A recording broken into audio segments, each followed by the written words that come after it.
Doctor Sleep is the highly anticipated sequel to The Shining and was directed by Mike Flanagan. Before I begin the review, I would like to say that The Shining is one of my favorite, if not my number one favorite, horror movies of all time, and Stanley Kubrick, the director of that film, is one of my favorite directors of all time.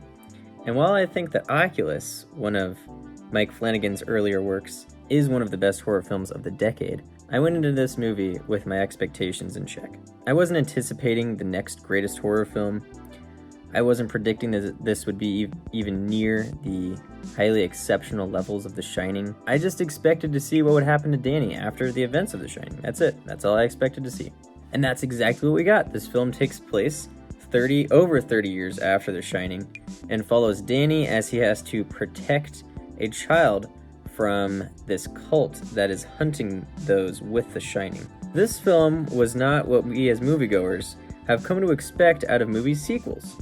It didn't have as many similar themes as its predecessor, and it definitely didn't follow the same storyline the first one set up. Even though this was a follow-up to a film, this was such an original movie. It runs about 2.5 hours, and I had no idea where this story was going for the first 2 acts of the movie. I had never seen something like this before, and I gotta give Stephen King some credit for taking an unconventional route with his sequel. He could have easily just written The Shining, the Overlook Hotel Revisited, and basically just rehashed the same story out, which is what a lot of sequels, especially horror sequels, do. He instead had a brand new story to tell, and I highly respect that. On top of this, Mike Flanagan did not try to alter this story to make it more like The Shining. In other words, he did not overstuff his audience with callbacks from the first. He wanted to make it its own thing, which is what he did, while simultaneously still feeling connected enough to the first film. And that's a fine line to walk, so I gotta give them both some credit. He also pulled some awesome performances out of his cast. I think that each actor and actress did a magnificent job. Ewan McGregor was, of course, great, but Kylie Curran, who was the main child actress of the film, was amazing. It's fairly typical for me to get annoyed when children are on screen, especially in a horror movie. They just are a nuisance, but I had no issues with her. I'm sure she has a great career ahead of her. But the special shout out goes to Rebecca Ferguson.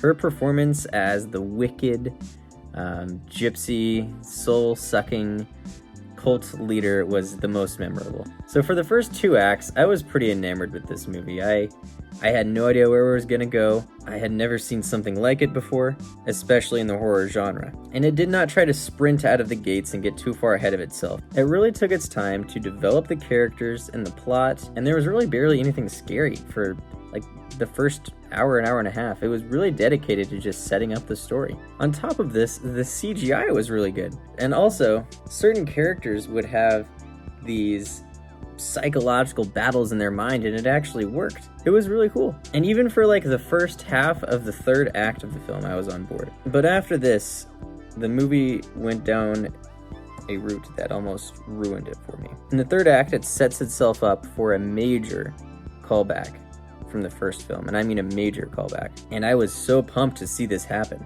I was so satisfied with how everything else in the movie had worked that I had no doubts about this being done right. But I was wrong. Not only did the climax of the film fall completely flat, it took away some of that spookiness and that mystery and intrigue that Kubrick set up so well throughout the entirety of The Shining. Certain characters experience the same things that happen in that film, and then they just kind of brush it off like it was nothing. And that really brings down the threat level of a lot of the dangers of that film, which in turn makes the viewer not as mystified by them as Kubrick intended. So as I said, this whole film was so original, and I was impressed by almost all of it. It's just that third act that really derailed me. So because of that, I am going to have to give it a 6.5 out of 10. So what did you guys think of Dr. Sleep? I'd like to hear what you have to say in the comments below.